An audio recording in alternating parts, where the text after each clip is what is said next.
Okay, we're going to start with Mark Daniels, followed by Mike Reese. Go ahead, Mark. Hey Josh, how are you? Good, Mark. How you doing? Doing all right, thanks. In terms of what you're seeing at the quarterback position right now, at what point this summer would you like to sort of focus on who will be ready for week one and in order to get that player for week one? As soon as the decision is made, then obviously that's an opportunity to kind of start going in a specific direction.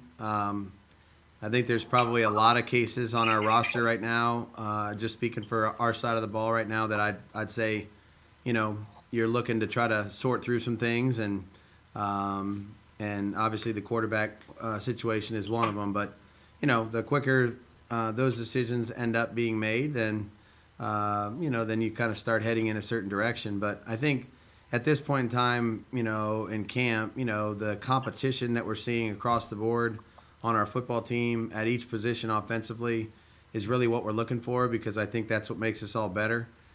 So we don't, I wouldn't trade that for anything. And I think that the guys out there are working really hard. They're getting better. They're making progress. And when those decisions are made, then we'll go ahead and react accordingly. And just one more for me. We saw that Jared Stidham's workload has been scaled back. Can you give us an update on his status? Yeah, I mean, Coach had him today, but I'm pretty sure he'll be out there ready to roll the next time we practice. Okay.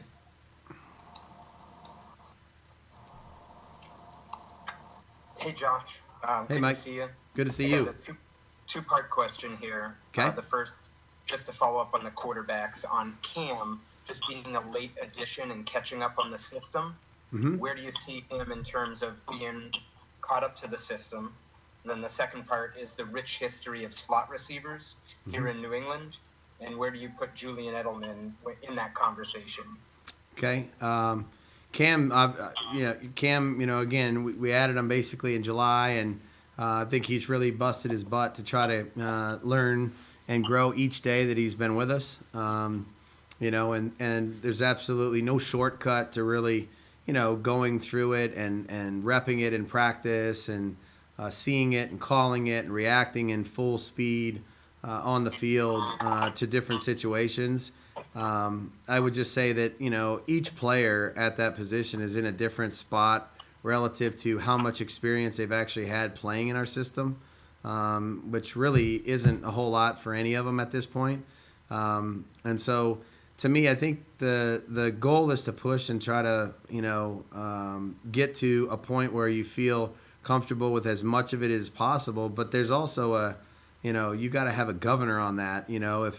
If you're starting to pour water into the bucket and other things are splashing out, then there's no real sense in doing that. So the only thing that matters to me is that when we put them out there on the field and we ask them to do certain things, that they know what those things are and they're able to function and execute with them. If that volume is scaled back to some degree, which I would expect that it would be, at any point in time this year for this group relative to, what we've had for the last 20 years, then that's fine. What we need to do is execute those things that they know how to do well, and that's what we're going to try to do with whoever's out there. And then with Julian, it's funny whenever I hear that question or I hear somebody comment about that. I've had the great fortune to be around Troy Brown, when I first started here, and watch him develop. He was kind of a combo receiver, outside, inside, earlier in his career, and then kind of went more inside as his career moved forward. And then we were fortunate to have Wes, who was really a premier slot receiver and almost always played inside entirely. And then Danny was very much the same way. Danny Amendola was very much the same way inside. Julian's really a different player, and that's the thing that I've always thought. And being so close to this offense, and being understanding the intricacies of it and where we put people and how the players play in it. He's not just a slot receiver, and he never has been. And so he's been able to produce on the perimeter. He's been able to produce inside. We've played him outside and brought him across the formation. He does so many different things, and he's really his role has grown and evolved over time. But to say he would be just a slot receiver would be, it would be an error in understanding how he's been used. But he's able to function in there just like those other guys, and he's obviously been super productive for us when he's been in there. But I see his role as being bigger in terms of the whole picture than those other players that I've been fortunate to work with in there. Next question, Bill Burt, followed by Evan Lazar. Go ahead, Bill. Hey, Josh. Every year is different. This year for you, black and white different. Can you talk about it? Not every year is fun and interesting. Challenge its own separate challenges. Can you talk about what this has been like for you? Sort of doing something you really never had to do here. Take a couple of quarterbacks.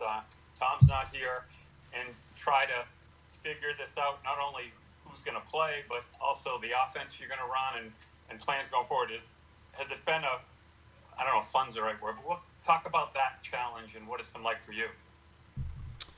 I love the game of football, and the joy that I get every day is through going through the process of, teaching, learning about our players, continue to help them grow and improve. And I would say for me, that's consistent. I would say for my whole entire career, really my whole life, watching my father coach, being around Coach Saban, Coach Belichick, and some of the wonderful people that I've been fortunate enough to be around and learn from.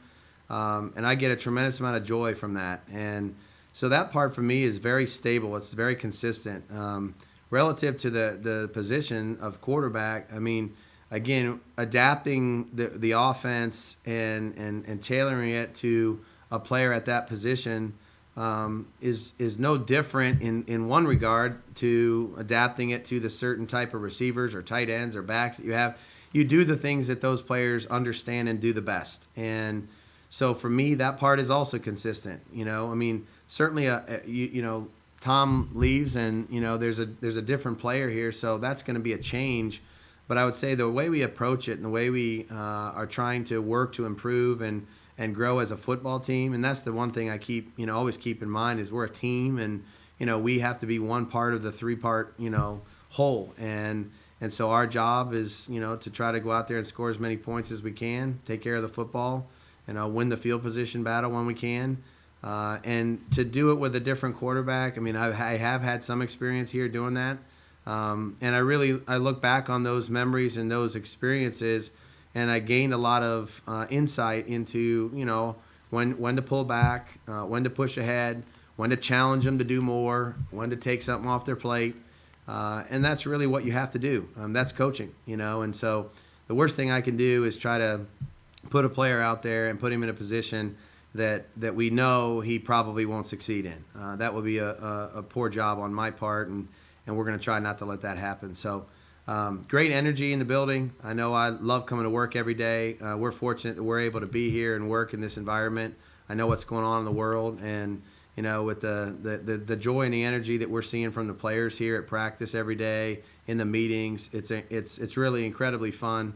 And we're looking forward to continuing to grow and figure this thing out as we go as a football team. If I could ask a quick second question, speaking of joy and energy, Ivan Fears. Can you give me a quality of Ivan? He's the senior most coach there right now on staff, even there before Bill was in. What does he offer you, and what's your maybe what's the most telling thing that he does that you really respect and appreciate? I think Ivan, there's a lot of them. We could talk for a long time about this. I've been very fortunate to work with him and Dante and Romeo Crennel and Charlie Weiss. A lot of guys have had a big, strong influence on my career and my life. And Coach Fears and I, we've done this for a long time together. He brings a tremendous sense of urgency to his work environment, to our work environment. He has tremendous wisdom, and so you only gain wisdom through experience, and he has a lot more than I do. And so there's a lot of times where I'll, go in his office and shut the door and I'll just say, hey, what do you think about this situation? It doesn't have to be about the running backs. Doesn't have to be about the running game. He has tremendous insight. He has tremendous wisdom. He's very careful to think about, whatever the topic might be. And when he speaks, you listen. He has such a tremendous respect from everybody in our building and certainly from our staff. And, he's invaluable to the things we try to do here each day. Thanks, Josh. Yep. Next question, Evan Lazar, followed by Doug Kide. Hey Josh, we've seen you guys already at practice do some things with Cam, with his mobility involved and things like that. I just wanted to ask you what that process of installing things like that has been like, and if there's any place that you've drawn inspiration from or anything like that. Yeah, I mean, we've had things before where we've chosen to work with different types of schemes, even in the past with Tom at times, and but you try to again, and go back to what we talked about earlier on the call, is try to tailor things to the players' strengths, that you have. And, we've got more than one quarterback that, they've done some things in their careers that I haven't done, that I haven't coached, so whether it be in college or in pro football. So I would say we've drawn, a lot of, ideas from some of them, the players themselves. We've also talked to, Coach Fish was in LA. He's been in other places where they did more of this stuff than we have. And there's been some great insight given from Jed this offseason on things like that.